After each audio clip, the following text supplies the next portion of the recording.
Welcome to the fifth and the last day of our training. Okay. Today we are going to do class and objects. Okay. So what is the class, right? And then of course, what is an object? So class, okay, in a crude way, it is just collection of functions and variables. Okay. We haven't done functions. Functions is so my idea is to do functions today itself along with the class. We'll see. So as I said, class is nothing but collection of functions and variables. We have done variables, isn't it? We have done basic types, five basic types. We have done list as well, right? So it is about it has functions and variables. But what is the need of putting functions and variables together? So we are trying to define some kind of structure to it. Okay. So for example, now when we say apple, right? When I say that I have an apple with me, so you will not ask me, okay, what is it? Okay, because the moment I say apple, there's something in front of you which you can visualize, right? And we're able to visualize because we've been taught what apple is, isn't it? We know the shape, we know size, we know color, right? Yes, there could be little variation based on specific apple. We can have green apple or red apple, right? But there are few things which are very common to all the apples, right? Like for example, the shape, right? So the class is is this what we are doing? Okay, when you say class, we define a structure to it. Okay, so variables and functions are used together to define a structure. Okay, but when we use it, we don't use the class, right? We use the object of the class. That means when I say I'm eating an apple or I have an apple, it is not the apple that we all know, right? If I just talk about apple, then we don't need to have apple in front of us. But when I'm talking about like I'm eating an apple, I'm using an apple. So when I'm use an apple, I have to create an object. I need to have apple with me. Well, then I can use it, isn't it? So this is exactly how the programming paradigm has changed. Okay, programming it olden days when talk about C language, it was more of a procedural based. Okay, with change with C++, when Java and Python, even in the basic data types, is classified as class, the way we do programming has changed. Okay, so I'm going to show you an example. Let's say I define a class called books. So this is the way we define. We say class and I say books. Okay, now I have to write members of this class. So members of this class are like the features of the class. Okay, how many if you talk about cars, for example, if I say class car, how many wheels it has, right? Okay, what is the shape, what is the make? Okay, so there are few things which are common to the object, and there are few things which are common for all the classes. Okay, so here we define class and class level variables and object level variables. I'm going to show you how. So I'm defining a class called books. So I write class and I told you everything in Python is small case, right? So class will be in small case, space books. Okay. Now I'm going to define a variable which will keep track of the book.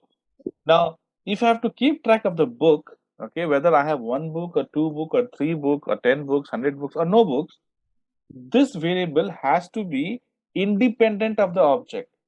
Okay, object means a specific object which we are going to use it, right? So to keep the count, I cannot keep the count with the specific object. I need to create at a class level. So here I can define, okay, a variable at class level. I can say count and I can set it to 0. Okay, now let's say I want to give some features to this. Okay,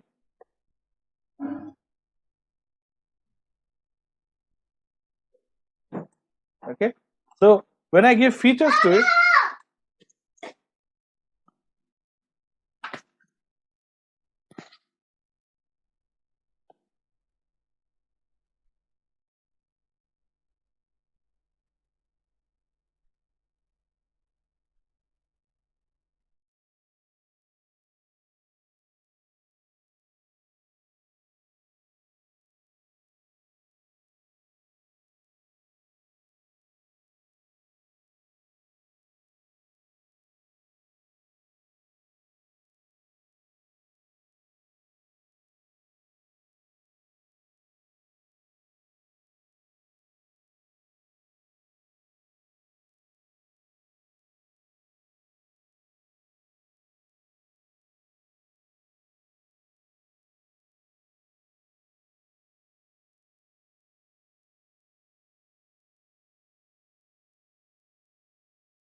Yeah, sorry guys, there's some disturbance. That's why I went on mute.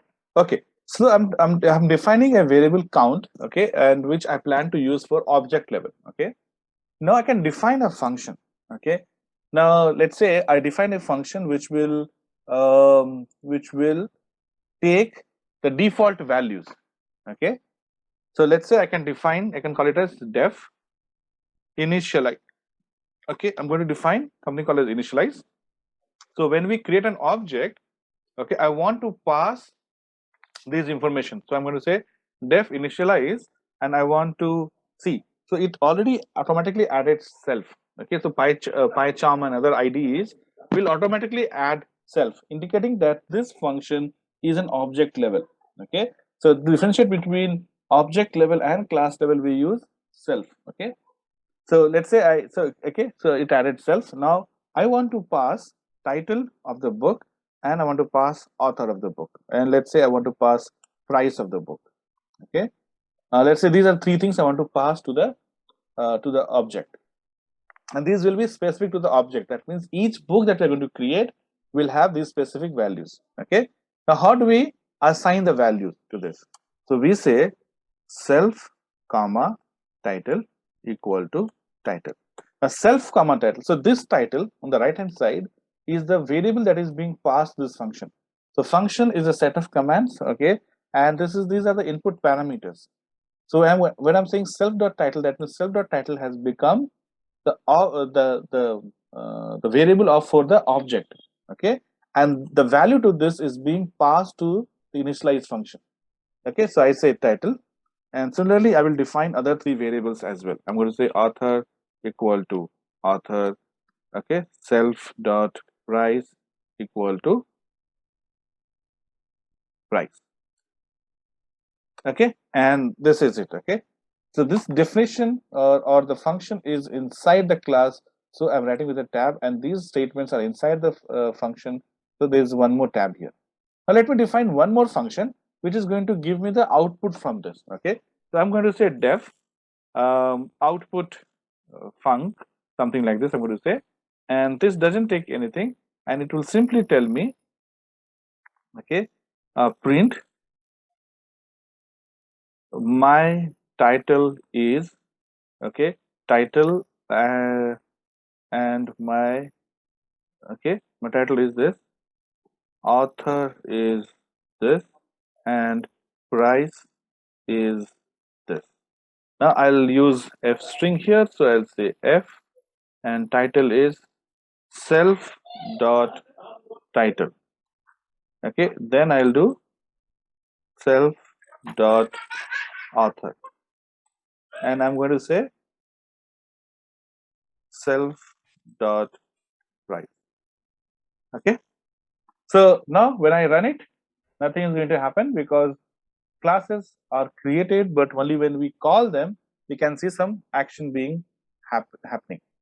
Okay, so if you want to keep track of the books, isn't it?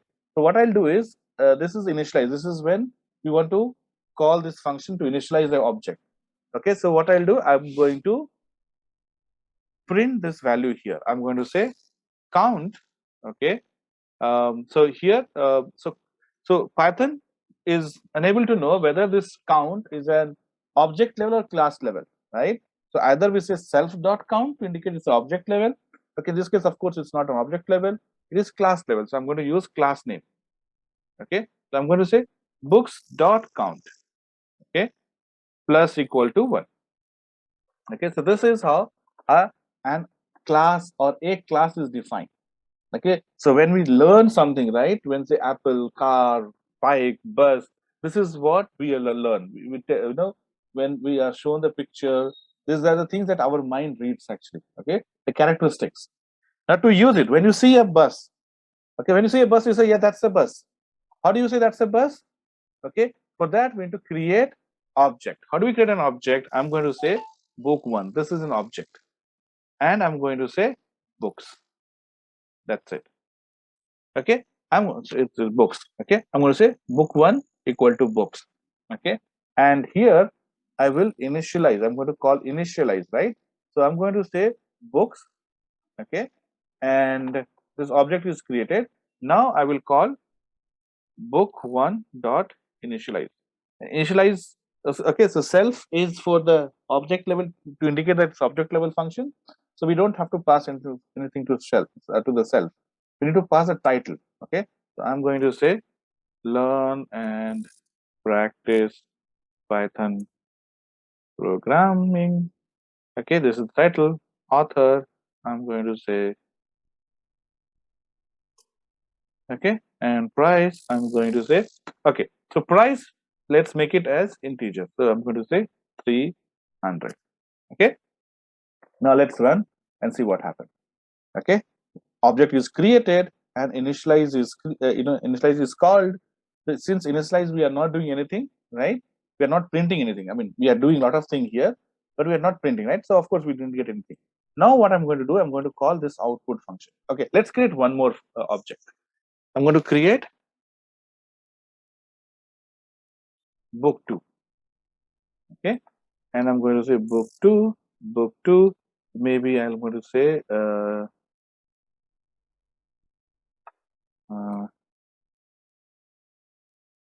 machine learning with Python. Okay, so Sara, and let's say price I put 400. Okay, so I've created two objects. Now, if I call this output function, okay, see, information is specific to the object. Okay, so when I say book1 dot, okay, output function, okay, let's see what's the output. Okay, it is Python programming, isn't it? Because when we say book1 dot, okay, I'm calling a first object. Okay, even though we have two objects, we can create infinite number of objects. Okay, you can create 3, 4, 100 objects. But when I say book1 dot, that's when we are actually calling the book1 object, and you get output function as Python programming, because that's the value that we pass to the book1. I can say book2 dot output function. Okay, when I say book2 dot output function, it's going to pick, okay, machine learning thing. Okay, because it actually connects to the specific object, is connected to object 1 and object 2. So it knows what to call. Okay, now let's see this. Now I want to print book1 dot count. Okay, now see this. Book1 incremented books dot count to 1, right? But when you run it, we get 2. Okay, because count is a class level variable. Okay, anything you call it, it'll give us one single value. Okay, so first book1 incremented to 1, no doubt about it, and then book2 incremented it to 2, isn't it? So whether you call book1 dot count or you call book2 dot count, you will get 2 itself. Okay, because we are calling class level variable. Class level variable is unique to the class. Okay, I can call book3. Let's say I call book3. Okay, object is created. Okay, object is created, but let's say I forget to call initialize, and then I'm going to say book3 dot count.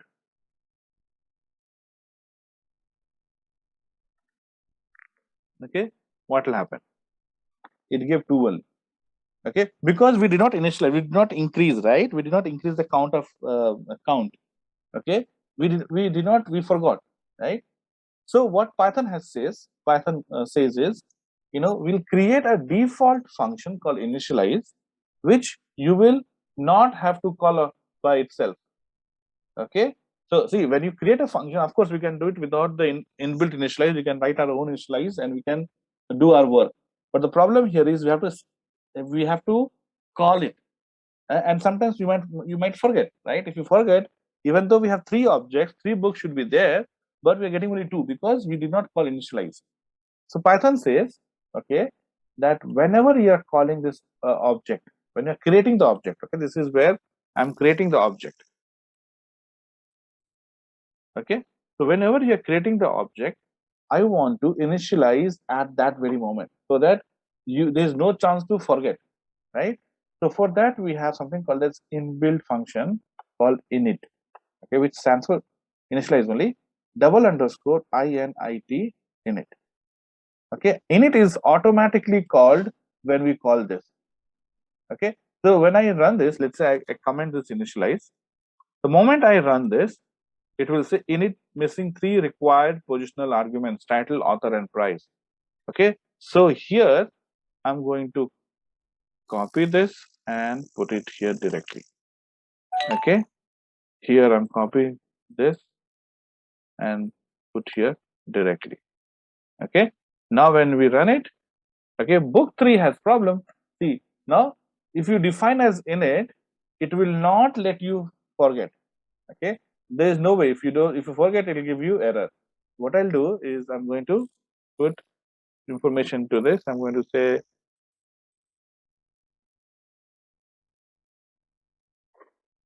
learn and practice data visualization using Python. Okay, and this is also true. Okay, so now when you run it, it's all fine. You see, you get count 3. Init is an inbuilt function. Underscore underscore init underscore underscore, right? So you have underscore both the side of init. This is the inbuilt function. This is automatically called. You don't have to call it. You just define it and leave it. Okay, without calling it, your program will not even work. Okay, so if you forget, Python will give you error and remind you, no, there's something missing there. Okay, so I can pass here. I can avoid writing one extra line. So all the initialization thing that we generally do will get into this. Okay, and now if I say book 3 dot function output, you will get book 3 information. Okay, so the object is very clever to know what to call.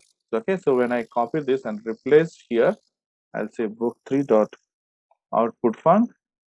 Now you see it is the information that is given by third book. Okay, so this is how generally we create a class and we can define multiple functions. Okay, you can define we can say you can define delete. Okay, so def delete a book, delete book, something like that. Okay, and you can define. Okay, I'm just writing this to show you that book is deleted. Okay, so when I say b1 dot delete, it should delete the book 1 object. Okay, so you can define any number of functions here. Okay, now okay, so we have seen variable. This variable is a class level variable. So whether this is getting called by object 1 or object 2 or object 3 doesn't matter. It will give the current value, isn't it? Then we have seen class level variable. Okay, so this is specific to the class. We have seen object level. Sorry, this is object level variable. This is class level variable, object level variable. Object level variable we have self dot. Then we have seen object level functions. All this self you see, these are object level functions. We can write our class level function. To write a class level function, we have to specifically mention that it's a class method. At the rate class method is the way to declare class level method or function. And here I say define total books or something I'll say. Okay, see, the moment I put class method and I put a bracket, PyCharm puts CLS. Okay, so CLS is to differentiate between self, which is for object, and CLS is for class. So this means it's a class level variable. So when we call this, irrespective of which object you call, this is going to give us the same result. Okay, so here I'm going to say print currently we have okay books in the store. Okay, dot format, and here I'm going to say cls dot count, indicating that I'm going to use class level variable. Okay, run it, no error as such. Now I can call book 3, or let me call book 1. Okay, we don't need print because the function already has print.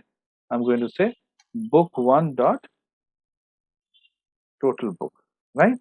So even though I'm calling first object dot total books, we get 3 here. Currently, we have 3 books in the store, right? So we have seen how to create object level variable and function, how to create class level variable and function. Okay, so class level implies it's a common across all the values, across all the object. Okay, object level are specific to a given object. Okay, so if I declare a car, so the global parameters, things which are global for all the cars, like number of wheels 4, steering wheel 1, okay, all the engines and things like that, which is common across all the cars, could be your class level variable. Okay, but when you talk about specific car, the make, model, color, right, these will be your object level variable. Okay, so you can build on what we have discussed, and you can actually start working with class and object. That's all I had planned.